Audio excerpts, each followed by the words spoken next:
નમસ્તે વિદ્યાર્થી મિત્રો, હાર્દિક સર એકેડમી યુટ્યુબ ચેનલમાં આપ સૌનું ખૂબ ખૂબ સ્વાગત છે. આજનો જે વિડીયો છે એમાં આપણે ચર્ચા કરશું 30મી મેના તમામ અગત્યના કરંટ અફેર. વિડીયો શરૂ કરું એ પહેલા દિવસના જે પણ અગત્યના કરંટ અફેર હોય છે માત્ર 15 મિનિટની અંદર આપણે ચર્ચા કરી લઈએ છીએ.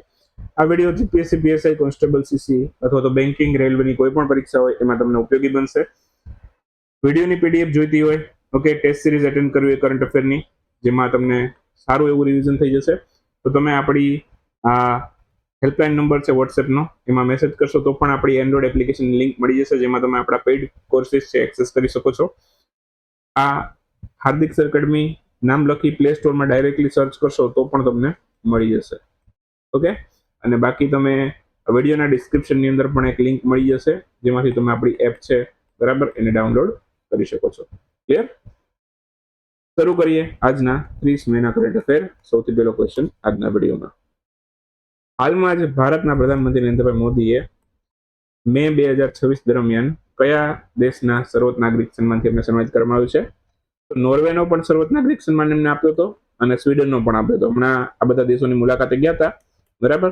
તો નોર્વે, સ્વીડન બંને એમના સર્વોચ્ચ નાગરિક સન્માનથી સન્માનિત કર્યું હતું. આપણો answer option A B sorry Norway અને સ્વીડન બંને આવશે. ઓકે, તો ખરેખર આપણો ટેકનિકલી સાચો આન્સર એ થાય. ઓકે, ના તો સિંગલ નોર્વે, ના તો સિંગલ સ્વીડન. ઓકે, અહીંયા સ્વીડન છે એનો સર્વોચ્ચ નાગરિક સન્માનનું નામ છે royal order of the polar star commander grand cross. તો આ એનું નોર્વેના સર્વોચ્ચ નાગરિક સન્માનનું નામ છે, જે પ્રધાનમંત્રી નરેન્દ્રભાઈ મોદીને આપવામાં આવ્યું છે. આ એવોર્ડ એનાયત કરવામાં આવ્યો એ ક્યાં કરવામાં આવેલો છે? તો સ્વીડનના ગોટેબર્ગ ખાતે છે એમને આ પુરસ્કારથી સન્માનિત કરવામાં આવેલું છે. અને વડાપ્રધાન નરેન્દ્રભાઈ મોદીની વાત કરીએ તો આ વિશ્વના ત્રીજા પ્રધાનમંત્રી છે કે જેમને આ પુરસ્કાર મળ્યો છે.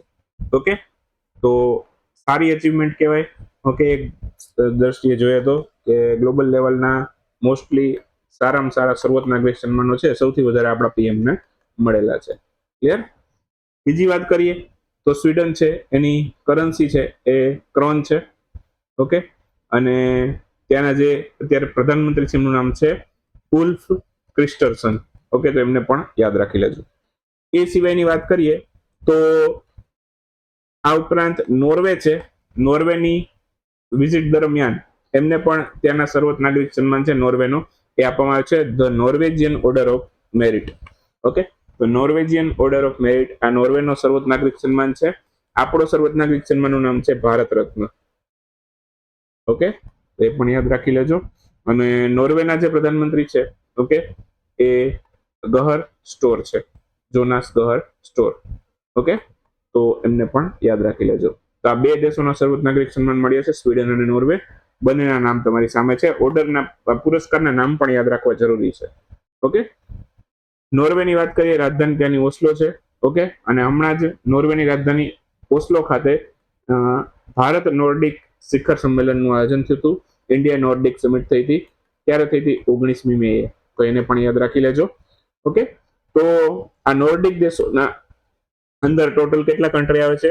નોર્ડિક દેશોમાં ટોટલ 5 દેશોનો સમાવેશ થાય છે. કયા કયા? નોર્વે, સ્વીડન તો આવી ગયા, બાકીના 3 કયા છે? ડેનમાર્ક, આઇસલેન્ડ અને ફિનલેન્ડ. તો આટલા 5 દેશોથી નોર્ડિક બને છે. ઓકે, તો નોર્ડિક દેશોમાં ટોટલ 5 દેશ આવે છે: નોર્વે, સ્વીડન, ડેનમાર્ક, આઇસલેન્ડ અને ફિનલેન્ડ.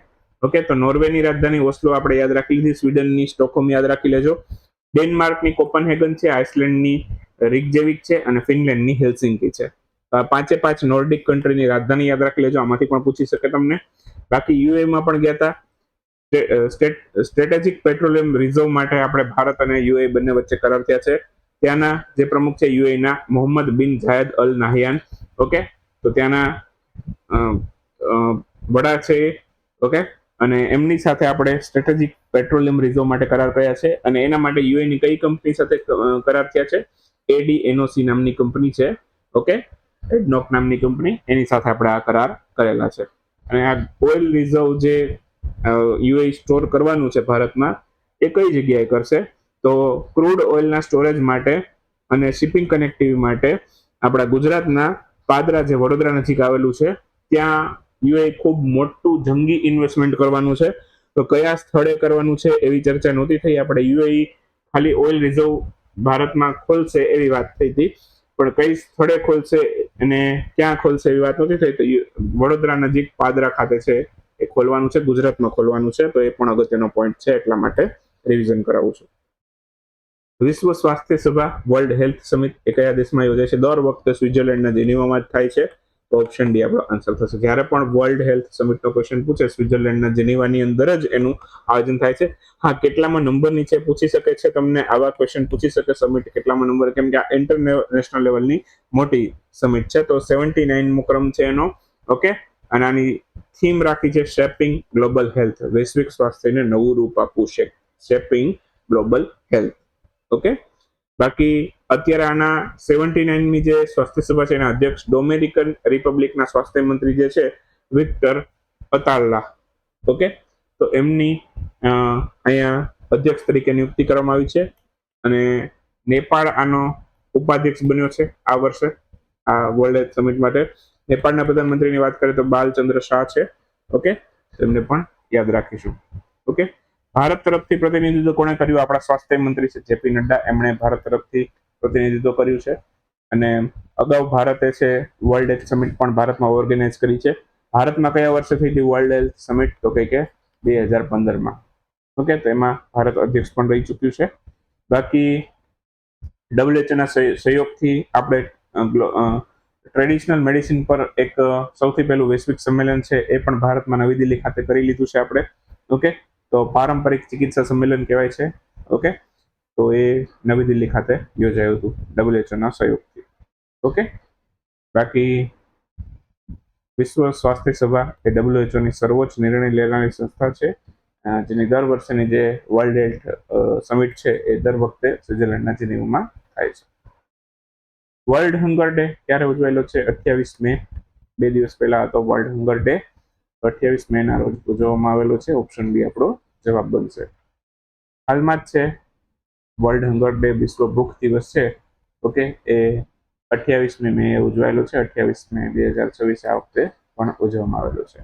2011માં પ્રોજેક્ટ હંગર છે શરૂ કરવામાં આવ્યું હતું, તેની યાદમાં આ દિવસની ઉજવણી કરવામાં આવી છે. ટોટલ આપણા ભારતના 17 SDG છે, સસ્ટેનેબલ ડેવલપમેન્ટ ગોલ. ઓકે, તો એમાંથી હંગર રિલેટેડ જે સસ્ટેનેબલ ડેવલપમેન્ટ ગોલ છે કયો છે? તે છે SDG 2, જેને આપણે ઝીરો હંગરના નામથી ઓળખીએ છીએ. Zero hunger. ઓકે, તો એ પણ યાદ રાખજો. વર્લ્ડ વેપ ડે કઈ તારીખે ઉજવાયેલો છે? વર્લ્ડ વેપ ડે આ ટોબેકો દિવસના એક દિવસ પહેલા આવે. ટોબેકો દિવસ આવે 31 મે. ઓકે, અને એના એક દિવસ પહેલા 30 મે, એટલે કે આજે વર્લ્ડ વેપ ડે છે. ઓપ્શન સી આપણો આન્સર થશે. ઓકે, તો વર્લ્ડ વેપ ડે ની ઉજવણી છે, બરાબર, એ ધૂમ્રપાન કરનારો માટે ખાસ કરીને ઉજવાય છે. ધૂમ્રપાન કરનારો માટે નુકસાન ઘટાડવાના સાધન તરીકે વેપિંગના સંભવિત ફાયદા અને એના વિશે જાગૃતિ લાવવા માટે આ દિવસ ઉજવાય છે. તો વર્લ્ડ વેપ ડે અત્યારે 30મી મે ઉજવવામાં આવેલો છે, બરાબર. અને 2012માં સૌથી પહેલી વખત આની ઉજવણી કરવામાં આવેલી હતી. અને આ વખતની થીમ છે one switch everyone wins. One switch everyone wins. ખાસ કરીને જે લોકો ધૂમ્રપાન કરે છે, બરાબર, એના માટે નુકસાન ઘટાડવાના સાધન તરીકે આ વેપિંગના ફાયદાઓ વિશે એમને જાગૃત કરવામાં આવે છે. નેક્સ્ટ ક્વેશ્ચન છે ગોવાનો સ્થાપના દિવસ કઈ તારીખે ઉજવેલો? આજે 30 મે છે. આજે ગોવાનો સ્થાપના દિવસ પણ છે. ઓકે, તો 30 મે ગોવાનો સ્થાપના દિવસ હોય છે. 30 મે 1987. 30 મે 1987 ના રોજ છે ગોવાને સંપૂર્ણ રાજ્યનો દરજ્જો પ્રાપ્ત થયો હતો. તો એ દિવસની યાદમાં અને ગોવાનો સ્ટેટહુડ ડે પણ કહેવાય છે, ગોવાનો રાજ્ય સ્થાપના દિવસ પણ કહેવાય છે. ક્લિયર? તો જ્યારે 1947માં ભારત આઝાદ થયું એ વખતે ગોવા છે, બરાબર, એ પોર્ટુગીઝોનું શાસન હતું, બરાબર. ગોવા, દીવ, દમણ બધું પોર્ટુગીઝોના શાસન હેઠળ હતું. 1961માં પછી પોર્ટુગીઝોના શાસનમાંથી ગોવા મુક્ત થયું, કેન્દ્ર શાસિત જાહેર થયું. ત્યારબાદ 30મી મે અને વર્ષ હતું 1987. આ દિવસે ગોવાને સંપૂર્ણ રાજ્યનો દરજ્જો પ્રાપ્ત થયો. ત્યારથી પછી ગોવા રાજ્ય બન્યું. તો એ દિવસને ગોવા સ્થાપના દિવસ તરીકે પણ ઉજવાય છે. મુખ્યમંત્રી પ્રમોદ સાવંત છે, ત્યાંના રાજ્યપાલ પુષાપતિ અશોક ગજપતિ રાજુ છે. ઓકે, પી અશોક ગજપતિ રાજુ એમ યાદ રાખો પણ તો પણ ચાલશે. ગોવાની રાજધાની પણજી છે. વિધાનસભાની બેઠકો 40 છે, લોકસભાની 2 છે, રાજ્યસભાની બેઠકોની સંખ્યા 1 છે. ક્લિયર? તો આટલું બહુ આ વિશે યાદ રાખજો. UIDAI એના નવા CEO કોણ બન્યા છે? તો સૌરભ વિજય એના નવા CEO બન્યા છે. ઓપ્શન બી જવાબ બનશે. હાલમાં જ UIDAI ચર્ચામાં હતું. એના નવા CEO તરીકે સૌરભ વિજયની નિયુક્તિ થઈ છે. UIDAI નું પૂરું નામ ઘણીવાર પરીક્ષામાં પૂછે છે. Unique identification authority of India. Headquarter નવી દિલ્હીમાં છે. ઓકે, વિશ્વની સૌથી મોટી બાયોમેટ્રિક ઓળખ પ્રણાલીની અંદર આ UIDAI એટલે કે આધાર કાર્ડનું નામ આવે છે.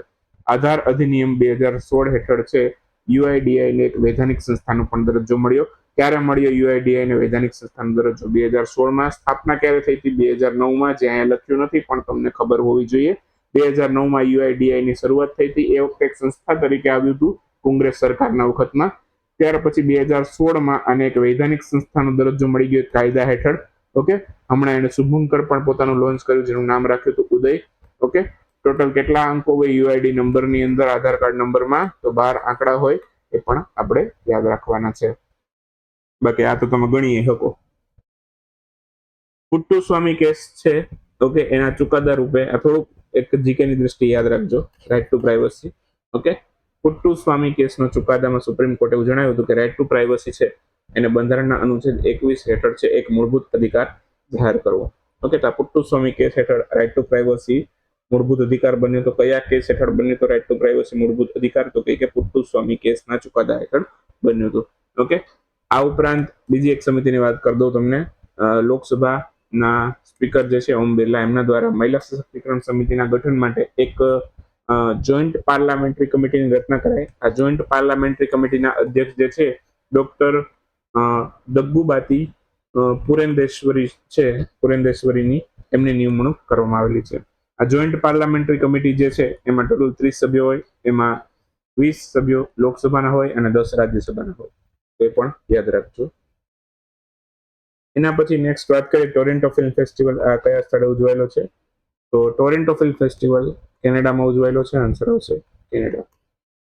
આવા થોડાક ફિલ્મ ફેસ્ટિવલ તમને જણાવી દઉં કે જે વિવિધ દેશોમાં થાય છે. જેમ કે કાન્સ ફિલ્મ ફેસ્ટિવલની વાત કરીએ તો કાન્સ વાળો જે છે એ ફ્રાન્સમાં યોજાય છે. કાન્સ ને ફ્રાન્સ એમ યાદ રાખશો ચાલશે. તો ટોરેન્ટો એ ક્યાં ઉજવાય? તો કે એ કેનેડામાં ઉજવાય છે. વેનિસ ફિલ્મ ફેસ્ટિવલ એ ઇટલીમાં થાય છે. બર્લિન ફિલ્મ ફેસ્ટિવલ જર્મનીમાં થાય છે. અને સનડાન્સ ફિલ્મ ફેસ્ટિવલ આ અમેરિકાની અંદર થાય છે. ક્લિયર થઈ ગયું એટલું? તો આટલા જે ખાસ કરીને ફિલ્મ ફેસ્ટિવલ છે એમના વિશે પણ ક્વેશ્ચનો આવતા હોય છે કે કયા દેશમાં થાય છે એ યાદ રાખજો. દેશનું ત્રીજું નિફ્ટેમ સંસ્થાન આ કયા રાજ્યમાં સ્થાપવામાં આવશે? તો દેશનું ત્રીજું નિફ્ટેમ સંસ્થાન આ બિહારમાં તપાસે. ઓપ્શન બી જવાબ બનશે. ત્રીજું નિફ્ટેમ બિહારમાં કઈ જગ્યાએ? વૈશાલી જિલ્લાના હાજીપુર ખાતે તપાસે. ત્રીજું દેશનું નિફ્ટેમ. બિહારના નવા મુખ્યમંત્રી સમ્રાટ ચૌધરી બન્યા છે. કેન્દ્ર આ જે સંસ્થા છે એ કેન્દ્રીય ખાદ્ય અને પ્રસંસ્કરણ મંત્રાલય હેઠળ આવે છે. ઓકે, બાકી વાત કરીએ તો અગાઉ ટોટલ 2 નિફ્ટેમ ઓલરેડી ભારતમાં છે. એક હરિયાણાના કુંડલીમાં છે, બીજું તમિલનાડુના તંજાવુરમાં આવેલું છે. ક્લિયર? અને હવે જે ત્રીજું બનશે એ બિહારના વૈશાલી નજીક બનશે. નિફ્ટેમનું ક્યારની વાત કરીએ છીએ પૂરું નામ શું થાય? National institute of food technology entrepreneurship and management. Okay, તો આ સંસ્થાનો મુખ્ય ઉદ્દેશ નવી ટેકનોલોજી છે એનાથી ખેડૂતના ઉત્પાદનો છે એને મૂલ્યવર્ધિત પ્રક્રિયાની અંદર એટલે કે વેલ્યુ એડિશન કરવાનું છે. બરાબર? તો એ આટલું આમાંથી યાદ રાખજો. ખાસ તો પૂરું નામ યાદ રાખજો અને ટોટલ 3 છે કઈ જગ્યાએ છે ને યાદ રાખજો. ત્રીજી જે નવી ખુલે છે એના ઉપર ખાસ વધારે ફોકસ રાખજો. ચાલો, NCDEX. ઓકે, એનું ફૂલ ફોર્મ થાય છે national commodity and derivative exchange limited. Okay, એમણે ભારતના સૌથી પહેલા એક્સચેન્જ ટ્રેડેડ હવામાન ડેરિવેટિવ છે એ કયા સ્થળથી લોન્ચ કર્યો છે? તો એક્સચેન્જ ટ્રેડેડ હવામાન ડેરિવેટિવ મુંબઈ ખાતેથી લોન્ચ કર્યો છે. આન્સર આવશે Mumbai. US open golf tournament માટે ક્વોલિફાઈડ કરવામાં આવેલા સૌથી પહેલા ભારતીય અમેરિકી ગોલ્ફર કોણ બન્યું છે? તો આ માનવ શાહ બન્યા છે. હાલમાં જ કયા ફૂટબોલ ક્લબ છે એને 22 વર્ષના લાંબા સમયગાળા બાદ ઇંગ્લિશ પ્રીમિયર લીગનું ટાઇટલ જીત્યું છે? તો આર્સેલેન નામનું ફૂટબોલ ક્લબ છે એમણે જીત્યું છે. ભારતનો ત્રીજો સૌથી મોટો ઓઇલ સપ્લાયર દેશ કયો બન્યો છે? તો વેનેઝુએલા છે ભારતનો ત્રીજો મોટો ઓઇલ સપ્લાયર કન્ટ્રી બની ગયો છે. હાલમાં જ કયો દેશ ભારતનો બીજો સૌથી મોટો વ્યાપારિક ભાગીદાર દેશ બન્યો છે? સોરી, માફ કરજો, ક્વેશ્ચન ખોટો બોલાઈ ગયો છે. કયો દેશ બાંગ્લાદેશનો બીજો સૌથી મોટો વ્યાપારિક ભાગીદાર દેશ બન્યો છે? તો આ ભારત છે બાંગ્લાદેશનો બીજો સૌથી મોટો ટ્રેડ પાર્ટનર બનેલો છે. ભારત હાલમાં જ કયા રાજ્યની સરકારે શ્રમ મિત્ર એપ લોન્ચ કરી છે? તો શ્રમ મિત્ર એપ છે હરિયાણાની સરકારે લોન્ચ કરી છે. કોમનવેલ્થ ચેસ એસોસિએશનના નવા અધ્યક્ષ કોણ બન્યું છે? તો ભરતસિંહ ચૌહાણ એના નવા અધ્યક્ષ બન્યા છે. ભારતના સૌ પ્રથમ સેટેલાઇટ ટેગ વાળા સોફ્ટ સેલ કાચબા છે એને કયા સ્થળેથી છોડવામાં આવેલું છે? તો સેટેલાઇટ ટેગ વાળો સોફ્ટ સેલ કાચબો છે એ કાજીરંગા રાષ્ટ્રીય ઉદ્યાન ખાતેથી છોડ્યો છે. ઓકે, તો આ આસામની અંદર કરવામાં આવેલું છે. કાજીરંગા રાષ્ટ્રીય ઉદ્યાન એક સિંગિંગ ગેંડા માટે પ્રસિદ્ધ છે, આસામમાં આવેલું છે. નેશનલ કમ્પ્લિયન્સ રિડક્શન એન્ડ ડેર્ક્યુલેશન ઇનિશિયેટિવ એના હેઠળ તમામ પ્રાથમિકતાવાળા ક્ષેત્રોમાં કાર્ય પૂરું કરનાર દેશ છે કાર્ય પૂરું કરનાર દેશનું પહેલું રાજ્ય કયું બન્યું છે? તો નેશનલ કમ્પ્લિયન્સ રિડક્શન એન્ડ ડેર્ક્યુલેશન ઇનિશિયેટિવ હેઠળ છે આ તમામ પ્રાથમિકતા વાળા ક્ષેત્રોની અંદર કાર્ય પૂરું કરનારું સૌથી પહેલું ભારતનું રાજ્ય બન્યું છે ત્રિપુરા. આ ખાસ યાદ રાખજો. અને એના પછીનો ક્વેશ્ચન છે ભારતની સૌથી પહેલી એકીકૃત કાર્બન કેપ્ચર, યુટિલાઇઝેશન અને સ્ટોરેજ ફિલ્ડ પ્રયોગશાળા ક્યાંથી શરૂ થઈ? IIT બોમ્બે ખાતેથી શરૂ થઈ. તો બસ આ હતો 30મી મેના કરંટ અફેરનો વિડીયો. મળીશું આવતીકાલે 31મી મેના કરંટ અફેરના વિડીયોમાં. મહિનાનો અંતિમ દિવસ હશે અને નેક્સ્ટ ડેથી આપણે નવા મહિનાની શરૂઆત પણ કરશું. તો જીપીએસસીની પરીક્ષાઓ પણ આવે છે. આઈ હોપ તમે એમાં સક્સેસ જાઓ. એવી રીતે જ બધા કરંટ અફેર આપણે તૈયાર કર્યા છે. ક્લિયર? ચલો મળીએ નેક્સ્ટ વિડીયોમાં. ત્યાં સુધી